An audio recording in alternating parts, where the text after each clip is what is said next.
एक ऐसा शहर जिसका होना ही नामुमकिन था। सोचिए, एक शहर जो पानी पर बना है, दलदल पर खड़ा है और फिर भी सदियों से टिका हुआ है। ये कहानी है वेनिस की, सरासर मजबूरी से पैदा हुए एक इंजीनियरिंग के अजूबे की। तो सवाल यही है कि एक ऐसा शहर जहां ना तो ठोस जमीन थी, ना पीने का पानी और ना ही सड़कें, वो अपने दौर का सबसे अमीर और ताकतवर शहर बना, तो बना कैसे? इसका जवाब इंजीनियरिंग की एक हैरत अंगेज दास्तान में छुपा है। देखिए, ये सब कुछ शुरू हुआ जान बचाने की जद्दोजहद से साल 452 में। जब अट्टिला द हुन ने हमला किया तो लोग अपनी जान बचाने के लिए भागे। उन्होंने एड्रियाटिक सागर के एक खतरनाक दलदली लगून में पनाह ली, एक ऐसी जगह जहां कोई शहर बसाने के बारे में सोच भी नहीं सकता था। लेकिन इसी बेबसी ने उनसे वो करवा दिया जो नामुमकिन लगता था। उनके सामने जो पहली और सबसे बड़ी चुनौती थी, वो थी जमीन। वो जिस जगह पर खड़े थे, वो बस कीचड़ और पानी का एक दलदल था। तो सवाल ये था कि इस हिलती हुई जमीन पर संगमरमर के महल कैसे बनाए जाएं? जवाब लकड़ी में छिपा था। जरा इस मुश्किल को समझने की कोशिश करते हैं।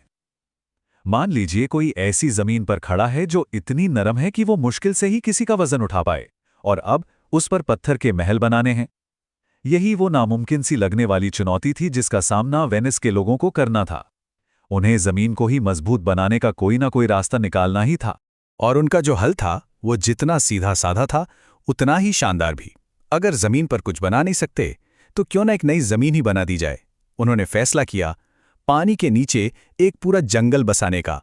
ये प्रक्रिया वाकई में अविश्वसनीय थी। मजदूरों ने क्रोएशिया और स्लोवेनिया के जंगलों से लाखों पेड़ के तने मंगवाए। उन्होंने इन लकड़ी के खंभों को कीचड़ में तब तक अंदर धकेला जब तक कि वो कैरांटो नाम की सख्त मिट्टी की परत से ना टकरा गए। इन खंभों को एक दूसरे से बिल्कुल सटा कर लगाने से उन्होंने कीचड़ को दबा दिया, पानी को बाहर निकाल दिया और एक मजबूत प्लेटफॉर्म तैयार कर लिया।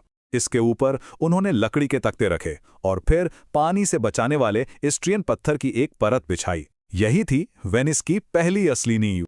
और इसी इंजीनियरिंग की सबसे बड़ी खूबी यही थी, क्योंकि लकड़ी के खंभे पानी में डूबे हुए थे और ऑक्सीजन से उनका कोई संपर्क नहीं था, वो सड़ नहीं सकते थे। असल में खारे पानी ने तो वक्त के साथ उन्हें और मजबूत बना दिया, बिल्कुल पत्थर जैसा। आज 1500 साल बाद भी वेनिस उन्हीं लकड़ी के खंभों पर खड़ा है। ये एक ऐसी इंजीनियरिंग है जो वक्त को भी मात देती है। तो अब नींव तो मजबूत हो गई थी और वेनिस का बनना शुरू हो सकता था। लेकिन यह अब भी एक शहर नहीं था, ये 118 अलग अलग द्वीपों का एक झुंड था। तो अगली चुनौती थी, इन टुकड़ों को जोड़कर एक बड़ा फलता फूलता शहर कैसे बनाया जाए। ये यकीन करना मुश्किल है, लेकिन अपनी शुरुआती 500 सालों तक वेनिस में एक भी पुल नहीं था। पूरी जिंदगी नावों पर ही चलती थी। लेकिन जैसे जैसे शहर की आबादी बढ़ी, एक परमानेंट हल की जरूरत भी बढ़ने लगी। इसका जवाब मिला रियाल्टो ब्रिज के तौर पर। यह सिर्फ एक पुल नहीं था, यह शहर की धड़कन थी जो ग्रैंड कनाल के दोनों तरफ शहर के व्यापारिक और राजनीतिक हिस्सों को जोड़ती थी। इसने वेनिस को हमेशा हमेशा के लिए बदल के रख दिया। और जानते हैं, सिर्फ इस एक पुल को बनाने के लिए, सिर्फ एक पुल के लिए कीचड़ में 12,000 लकड़ी के खंभे गाड़े गए। इसी से अंदाजा लगाया जा सकता है कि पूरे शहर के नीचे जो जंगल बसा है वो कितना बड़ा होगा। इसने एक ऐसा शहरी डिजाइन तैयार किया जो दुनिया में और कहीं नहीं था। नहरें सामान और व्यापार के लिए हाईवे बन गईं, और ऊपर लोग अपने रास्तों और पुलों पर आराम से चल फिर सकते थे। इस तरह ट्रैफिक को अलग अलग करके वेनिस यूरोप के सबसे कम भीड़भाड़ वाले और सबसे कुशल शहरों में से एक बन गया। तो शहर अब जुड़ चुका था और तरक्की कर रहा था। लेकिन इस कामयाबी के साथ दो जानलेवा मुश्किलें भी आईं। पीने के पानी की कमी और बढ़ता हुआ कूड़े का ढेर। इनका हल निकालना सिर्फ इंजीनियरिंग का काम नहीं था, ये जिंदा रहने का सवाल था। ये कितनी अजीब बात थी ना। वेनिस चारों तरफ से पानी से घिरा था, लेकिन उसमें से एक बूंद भी पीने लायक नहीं थी। जब शहर की आबादी करीब 1,70,000 तक पहुंच गई, तो मेन लैंड से पानी लाना भी काफी नहीं था। शहर सचमुच प्यास से मर रहा था।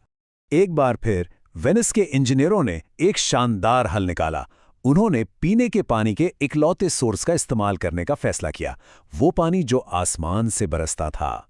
उन्होंने शहर के हर चौक यानी कैंपों को बारिश का पानी जमा करने वाले एक विशाल और बहुत ही सोचे समझे सिस्टम में बदल दिया, जिसे पोजीजी कहा जाता था।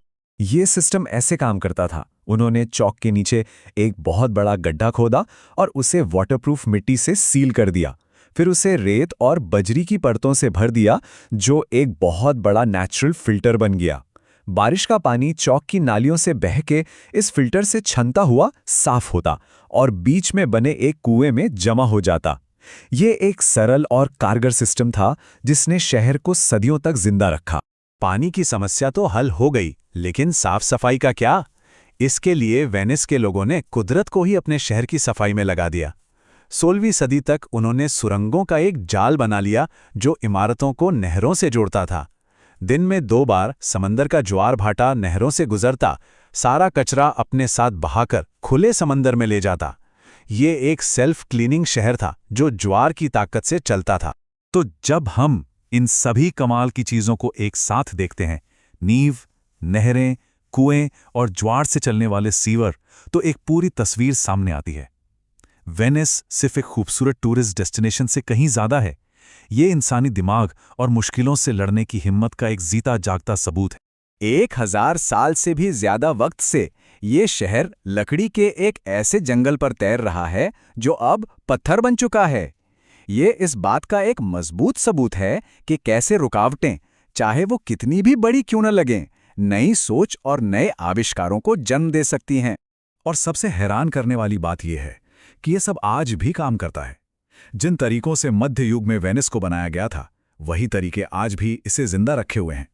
ये एक ऐसा शहर है जो गुजरे हुए कल और आज के बीच एक पुल की तरह है, एक ऐसा म्यूजियम जहां इंजीनियरिंग का इतिहास ही रोजमर्रा की जिंदगी है। लेकिन अब वेनिस एक नई और शायद अपनी सबसे बड़ी चुनौती का सामना कर रहा है। एक शहर जिसे पानी पर जीत हासिल करने के लिए बनाया गया था, आज उसी बढ़ते हुए समंदर और बदलते मौसम से खतरे में है।